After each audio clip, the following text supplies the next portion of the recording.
Welcome back to Ancient History. Today we are following three cities that terrified the ancient world: Nineveh, Babylon, and Carthage. These were not ordinary capitals. They became symbols of fear, prestige, and power so overwhelming that enemies measured their own survival against them. Each city ruled in a different way.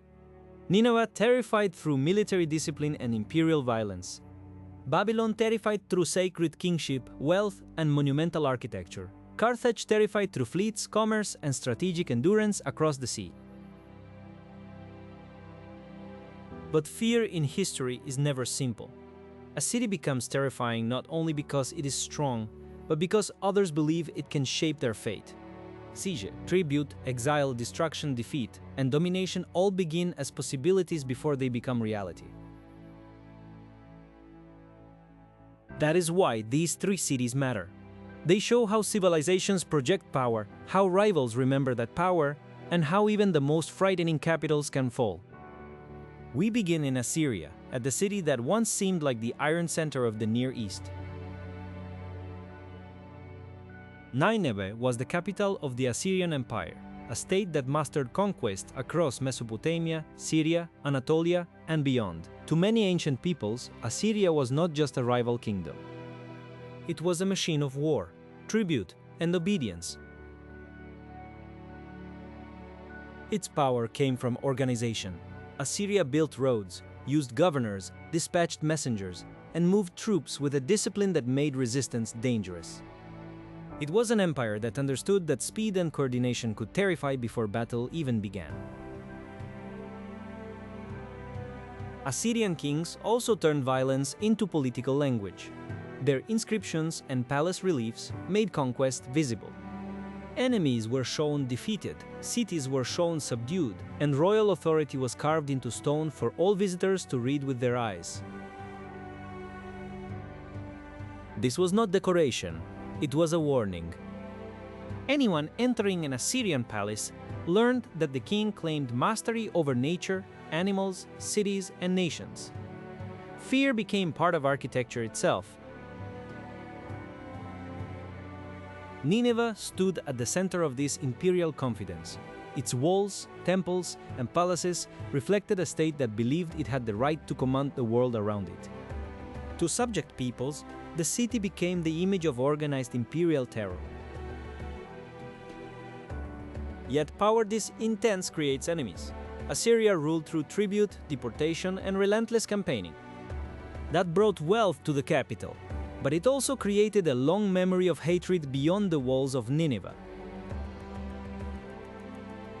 By the late 7th century BCE, the Assyrian Empire was under pressure. Internal strain, succession trouble, and rising enemies weakened the imperial system. The city that had frightened others began to feel the pressure of its own overreach. Babylonians and Medes eventually turned against the Assyrian center. Their alliance mattered because even a terrifying empire can fail when enemies cooperate. Fear isolates rivals, but common danger can unite them. The siege of Nineveh was more than a battle. It was the turning of the political tide. The city that had long imposed fear on others was now surrounded by enemies who believed the moment for revenge had finally arrived. In 612 BCE, Nineveh was attacked and overwhelmed. The capital of Assyria fell, and with it collapsed one of the most feared powers of the ancient Near East. The city that had threatened so many kingdoms could not save itself forever. For ancient observers, the fall of Nineveh was shocking. It proved that even a city whose kings seemed invincible could disappear into ruin. Terror had not guaranteed permanence. It had only delayed the moment when enemies dared to strike back.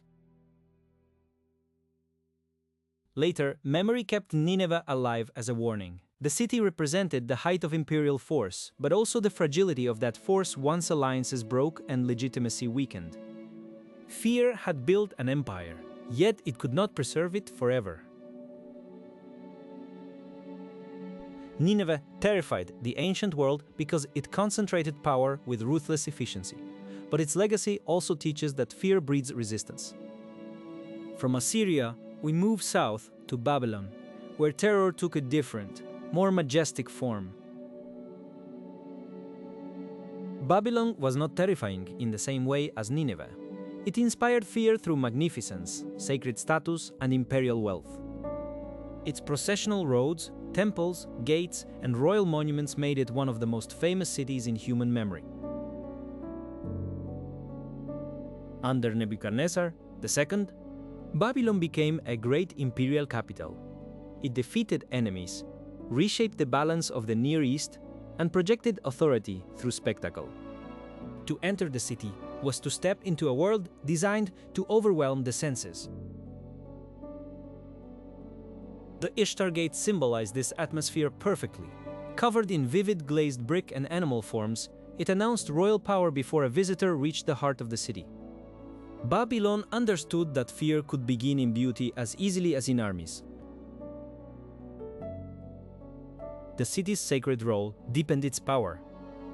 Babylon was the home of Marduk, and kingship there depended on divine legitimacy. To rule Babylon was not simply to command the population, it was to present oneself as part of a cosmic political order. That sacred prestige gave Babylon unusual weight in the ancient imagination. The city did not need to conquer every year to frighten its rivals. Its name itself carried the meaning of empire, ritual, authority, and the memory of conquered peoples.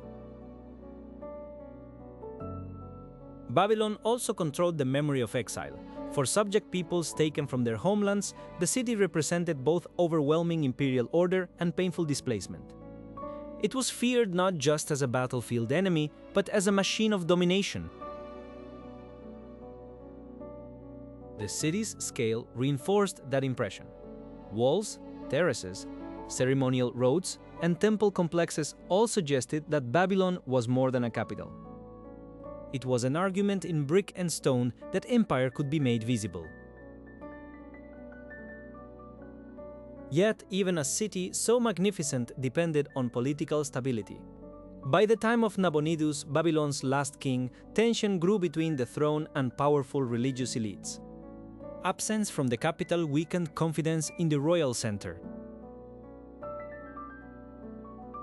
The walls still stood, the temples still functioned, and the city still looked powerful. But power is not only stone. It is also loyalty, legitimacy, and belief. In Babylon, that inner structure had begun to weaken before the enemy arrived. That enemy was Cyrus the Great of Persia. He approached not as a reckless destroyer, but as a strategist who understood that a capital could be conquered through a combination of force and political messaging. In 539 BCE, Babylonian resistance was broken near Opis. Soon after, the road to the capital lay open. What followed remains one of the most striking moments in ancient history. The legendary city fell with surprisingly limited resistance. Cyrus then framed himself as a restorer chosen by Marduk. This mattered enormously. The city survived, but its independence ended. Babylon had terrified the ancient world, yet now it was absorbed into a larger Persian imperial order. Babylon's legacy outlived its sovereignty. Its walls, gates, sacred prestige, and remembered grandeur kept its name alive for centuries. It remained one of history's great examples of how architecture and power can combine to create fear without constant warfare. For later generations, Babylon became almost larger in memory than in life.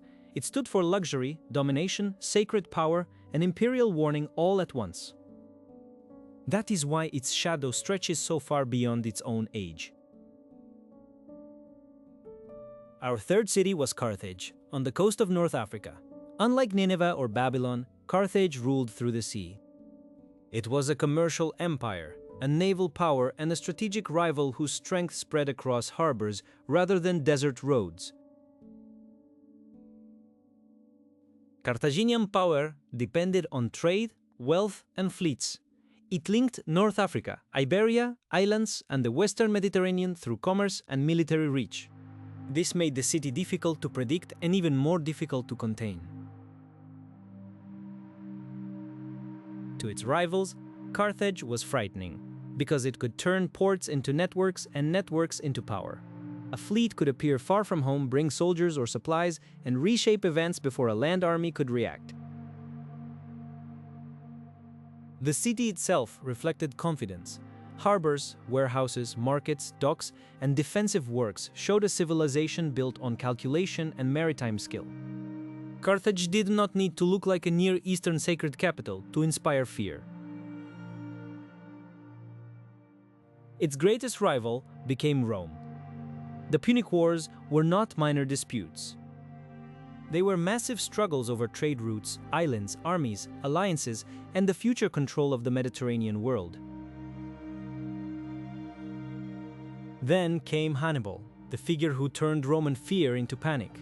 By crossing into Italy and carrying war onto Roman soil, he made Carthage feel dangerously close even when the city itself was far across the sea. Victories such as Cannae deepened the terror. Rome learned that Carthage could produce not only ships and money, but strategic genius. Fear now had a face, and that face was the commander who kept defeating Roman armies. For years, the Roman world lived under the shadow of Carthaginian possibility. That is often what terrifying cities do best. They force enemies to imagine the worst future before it arrives. But Rome adapted. It survived disaster, rebuilt armies, and gradually shifted the war. The conflict moved back toward North Africa, where Carthage could no longer remain only a distant source of fear. It now had to defend itself. At Zama, Hannibal was defeated and Carthage lost its military dominance. The city remained rich and important, but its aura of unstoppable power was damaged. Fear had been broken, even if memory endured. The final destruction came in 146 BCE after a brutal siege. Rome captured Carthage and ended the city as an independent power. For Romans, this was more than a military triumph. It was the destruction of a long-standing nightmare.